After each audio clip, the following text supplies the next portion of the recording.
YCP నాయకులు మరి 5 సంవత్సరాలు కనబడలేదు మనకు.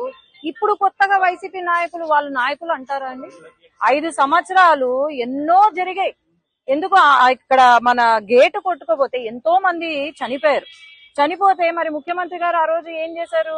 హెలికాప్టర్ లో నవ్వుకుంటూ టాటా బాయ్ బాయ్ చెప్పుకుంటూ వెళ్ళిపోయాడు. ఇప్పుడు వరకు వాళ్లకు నష్టపరిహారం కూడా ఇవ్వలే వాళ్ళు ఈ ఎన్నికల వరకు. మరి ఇప్పుడు కొత్తగా మళ్ళా నాటకము, మొన్నటి వరకేమో లా అండ్ ఆర్డర్ తప్పింది అని చెప్పి ఒక నాటకం వేశారు ఢిల్లీకి వచ్చి.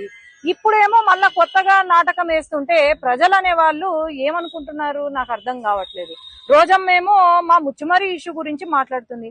అసలు రోజమ్మను నేను ఒకటే అడుగుతున్నాను, నువ్వు ఎక్కడో చెన్నైలో ఎన్నికలు పాలిటిక్స్ లో జాయిన్ అవ్వాలనుకుంటున్నావు, చెన్నైకి పోయి నువ్వు పాలిటిక్స్ రాజకీయం చెయ్యి, అంతేగాని ముచ్చుమర్రి రాజకీయం మాత్రం నువ్వు చెయ్యొద్దు. ఎవరి అండ చూసుకొని నువ్వు ముచ్చుమర్రి రాజకీయం చేయాలనుకుంటున్నావు?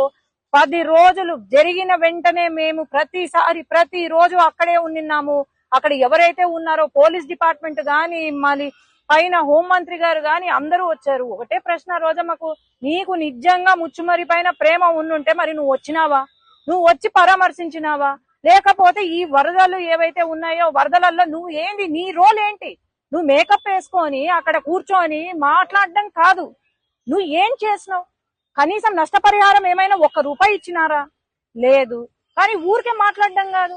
జగన్మోహన్ రెడ్డి గారు మరి ఆయన ఏం మతి స్థిమితం తప్పిందో మరి ఏమో అర్థం కావట్లేదు. నేను అదే అంటున్నా, వైసీపీ పార్టీ ఏదో ఆయనకు లండన్ లో ట్రీట్మెంట్ ఇస్తున్నారంట. ఆ ట్రీట్మెంట్ ఏదో లండన్ లో, ఆ పార్టీ కూడా లండన్ లో పెడితే బాగుపడతావు నువ్వు కూడా. ఎందుకంటే ఇక్కడికి వచ్చి రాజకీయం చేస్తే ఎవ్వరూ ఒప్పుకోరు. అది ఈ టైంలో చంద్రబాబు నాయుడు గారు, ఆయన ఏజ్ ఎంత అండి? ఆయన ఏజ్ కి మించి డే వన్ నుండి అక్కడ తిరుగుతున్నారు. రెస్టే లేదు. ఇంకా మేమైనా మాకు వరద తక్కువ ఉంది కాబట్టి మేమైనా రెస్ట్ తీసుకుంటున్నామేమో గాని, అంత వయసులో పెద్ద ఒక ముఖ్యమంత్రి హోదాలో ఉన్న అతను ఆయన 24 గంటలు కష్టపడుతున్నారు, ఇంటికి కూడా వెళ్లకుండా కష్టపడుతున్నారంటే, వీళ్ళు మళ్ళీ ఆయన పైన మాట్లాడుతున్నారంటే అసలు సిగ్గుపడాల వీళ్ళంతా.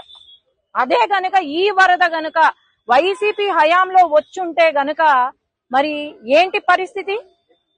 ఈరోజు వైసీపీ బోట్లు కొట్టుకొచ్చినాయి బ్యారేజ్ కి. ఎందుకు వచ్చాయి?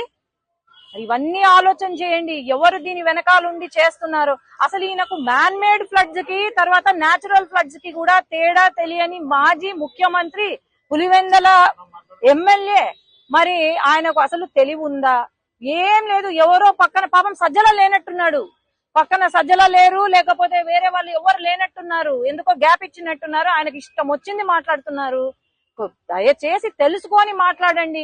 వీలైతే సహాయం చేయండి విజయవాడ ప్రజలకు. మీ వైసీపీ పార్టీ తరపు నుండి సహాయం చేయండి. అంతేగాని చిల్లర మాటలు, చిల్లర వ్యవహారాలు, చిల్లర చేష్టాలు చెయ్యొద్దు. ఆ రోజమ్మను పెట్టినారు. ఇప్పుడు ఆమెకు మేకప్ కే సగం టైం అయిపోతుంది. మరి ఆమె కూడా నోరు అదుపులో పెట్టుకొని ఆమె కూడా వీలైతే విజయవాడకు వచ్చి సాయం చేయమనండి, మేము కూడా చప్పట్లు కొడతాం. అంతేగాని దీన్ని మటుకు పొలిటిసైజ్ చేయొద్దండి. అందరం కూడా వాళ్ళతో ఉండి మనం ఆదుకుందాము, హెల్ప్ చేద్దాం. మరిన్ని ట్రెండింగ్ వీడియోల కోసం న్యూస్ 18 తెలుగు యూట్యూబ్ ఛానల్ ను సబ్స్క్రైబ్ చేసుకోండి.